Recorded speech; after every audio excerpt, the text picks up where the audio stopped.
2 Kings, chapter 23. King Josiah called together the older leaders of Judah and Jerusalem.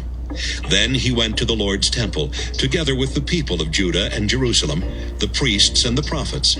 Finally, when everybody was there, he read aloud the book of God's law that had been found in the temple. After Josiah had finished reading, he stood by one of the columns. He asked the people to promise in the Lord's name to faithfully obey the Lord and to follow his commands. The people agreed to do everything written in the book. Josiah told Hilkiah the priest, the assistant priests, and the guards at the temple door to go into the temple and bring out the things used to worship Baal, Asherah, and the stars.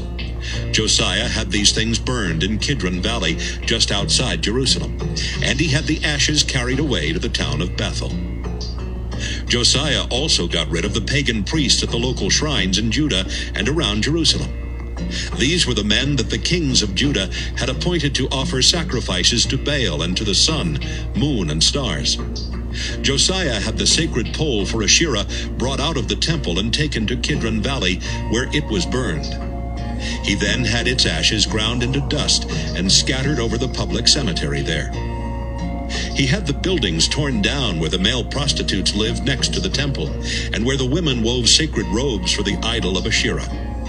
In almost every town in Judah, priests had been offering sacrifices to the Lord at local shrines.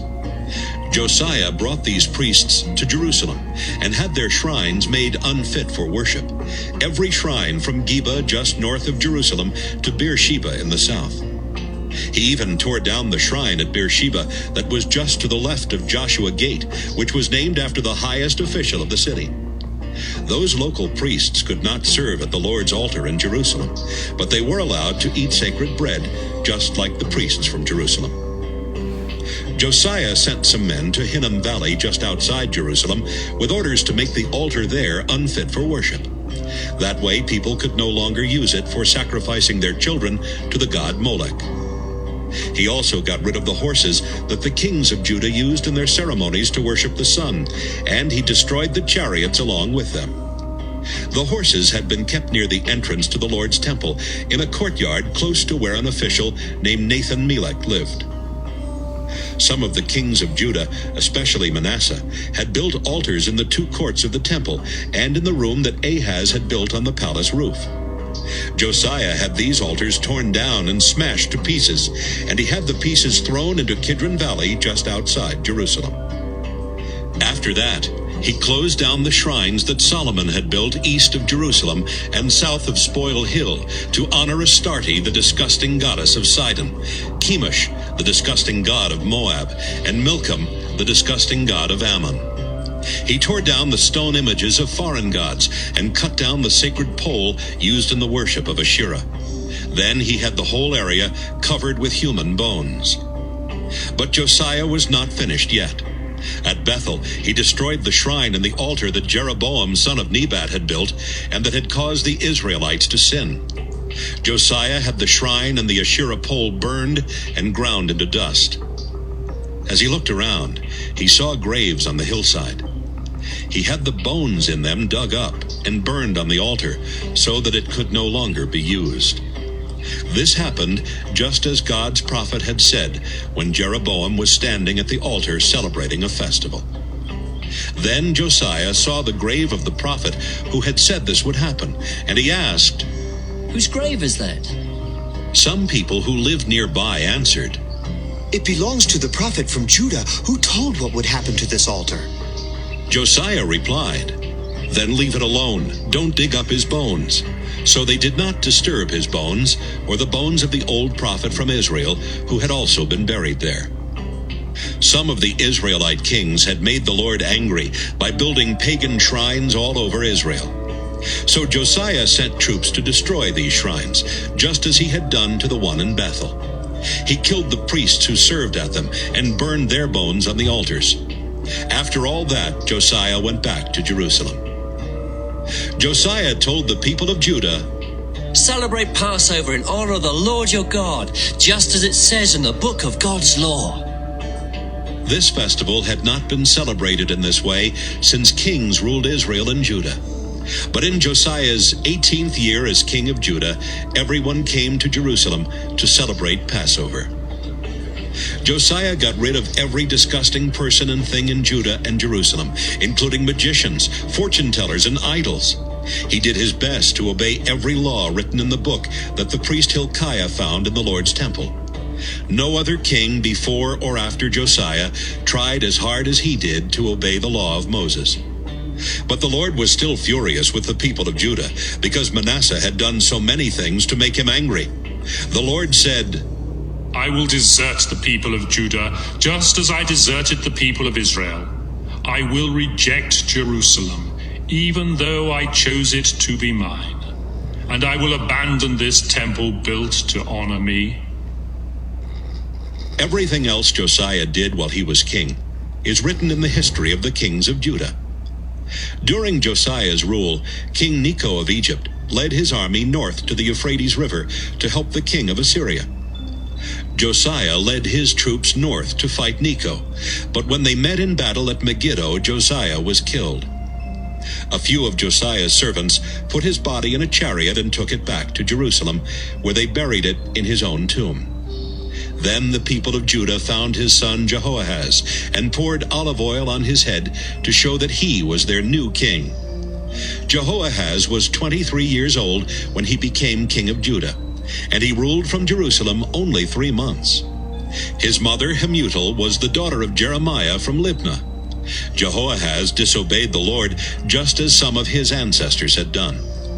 King Necho of Egypt had Jehoahaz arrested and put in prison at Riblah near Hamath. Then he forced the people of Judah to pay him almost 4 tons of silver and about 75 pounds of gold as taxes. Necho appointed Josiah's son Eliakim king of Judah and changed his name to Jehoiakim. He took Jehoahaz as a prisoner to Egypt, where he died. Jehoiakim forced the people of Judah to pay higher taxes so he could give Necho the silver and gold he demanded.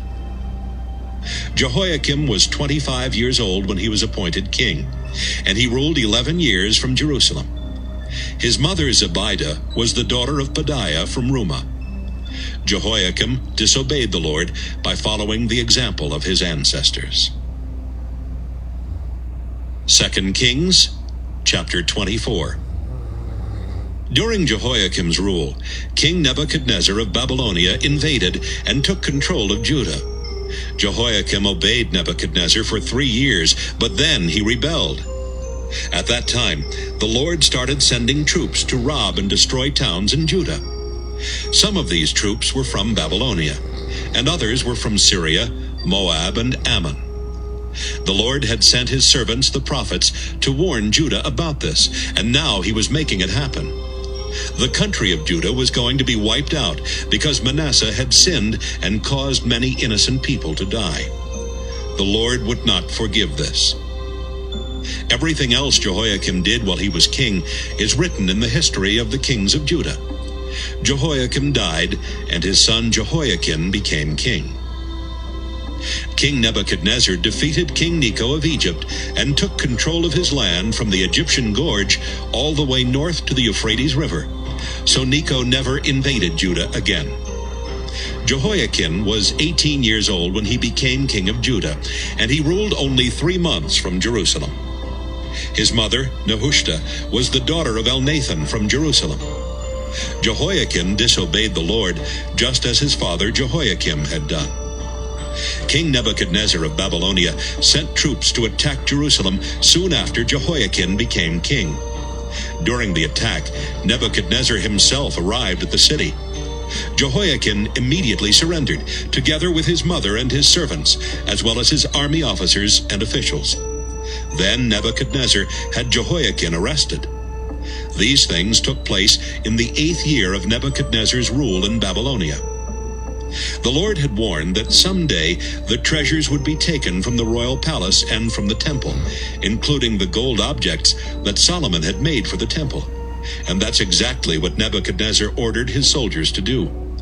He also led away as prisoners the Jerusalem officials, the military leaders, and the skilled workers, 10,000 in all. Only the very poorest people were left in Judah. Nebuchadnezzar took Jehoiakim to Babylon, along with his mother, his wives, his officials, and the most important leaders of Judah. He also led away 7,000 soldiers, 1,000 skilled workers, and anyone who would be useful in battle. Then Nebuchadnezzar appointed Jehoiakim's uncle Mattaniah king of Judah and changed his name to Zedekiah. Zedekiah was 21 years old when he was appointed king of Judah, and he ruled from Jerusalem for 11 years. His mother, Hamutal, was the daughter of Jeremiah from Libnah. Zedekiah disobeyed the Lord, just as Jehoiakim had done. It was Zedekiah who finally rebelled against Nebuchadnezzar. The people of Judah and Jerusalem had made the Lord so angry that he finally turned his back on them. That's why these horrible things were happening. 2 Kings, chapter 25. In Zedekiah's 9th year as king, on the 10th day of the 10th month, King Nebuchadnezzar of Babylonia led his entire army to attack Jerusalem. The troops set up camp outside the city and built ramps up to the city walls. After a year and a half, all the food in Jerusalem was gone. Then, on the 9th day of the 4th month, the Babylonian troops broke through the city wall. That same night, Zedekiah and his soldiers tried to escape through the gate near the royal garden, even though they knew the enemy had the city surrounded. They headed toward the desert, but the Babylonian troops caught up with them near Jericho. They arrested Zedekiah, but his soldiers scattered in every direction. Zedekiah was taken to Riblah, where Nebuchadnezzar put him on trial and found him guilty. Zedekiah's sons were killed right in front of him. His eyes were then poked out, and he was put in chains and dragged off to Babylon. About a month later, in Nebuchadnezzar's 19th year as king, Nebuzaradan, who was his official in charge of the guards, arrived in Jerusalem. Nebuzaradan burned down the Lord's temple, the king's palace, and every important building in the city, as well as all the houses. Then he ordered the Babylonian soldiers to break down the walls around Jerusalem. He led away as prisoners the people left in the city, including those who had become loyal to Nebuchadnezzar. Only some of the poorest people were left behind to work the vineyards and the fields. The Babylonian soldiers took the 2 bronze columns that stood in front of the temple, the 10 movable bronze stands, and the large bronze bowl called the Sea. They broke them into pieces so they could take the bronze to Babylonia. They carried off the bronze things used for worship at the temple, including the pans for hot ashes, and the shovels, snuffers, and also the dishes for incense, as well as the fire pans and the sprinkling bowls. Nebuzaradan ordered his soldiers to take everything made of gold or silver. The pile of bronze from the columns, the stands, and the large bowl that Solomon had made for the temple was too large to be weighed. Each column had been 27 feet tall, with a bronze cap 4.5 feet high. These caps were decorated with bronze designs, some of them like chains and others like pomegranates. Next, Nebuzaradan arrested Sariah the chief priest, Zephaniah his assistant, and 3 temple officials. Then he arrested one of the army commanders, the king's 5 personal advisors, and the officer in charge of gathering the troops for battle. He also found 60 more soldiers who were still in Jerusalem. Nebuzaradan led them all to Riblah near Hamath, where Nebuchadnezzar had them killed. The people of Judah no longer lived in their own country. King Nebuchadnezzar appointed Gedaliah, son of Ahikam, to rule the few people still living in Judah. When the army officers and troops heard that Gedaliah was their ruler, the officers met with him at Mizpah. These men were Ishmael, son of Nethaniah, Johanan, son of Kareah, Sariah, son of Tanhumeth from Netophah, and Jaazaniah from Maacah. Gedaliah said to them, "Everything will be fine, I promise. We don't need to be afraid of the Babylonian rulers if we live here peacefully and do what Nebuchadnezzar says." Ishmael was from the royal family, and about 2 months after Gedaliah began his rule, Ishmael and 10 other men went to Mizpah. They killed Gedaliah and his officials, including those from Judah and those from Babylonia. After that, the army officers and all the people in Mizpah, whether important or not, were afraid of what the Babylonians might do. So they left Judah and went to Egypt. Jehoiakim was a prisoner in Babylon for 37 years. Then evil Merodach became king of Babylonia, and in the first year of his rule, on the 27th day of the 12th month, he let Jehoiakim out of prison. Evil Merodach was kind to Jehoiakim and honored him more than any of the other kings held prisoner there. Jehoiakim was even allowed to wear regular clothes, and he ate at the king's table every day. As long as Jehoiakim lived, he was paid a daily allowance to buy whatever he needed.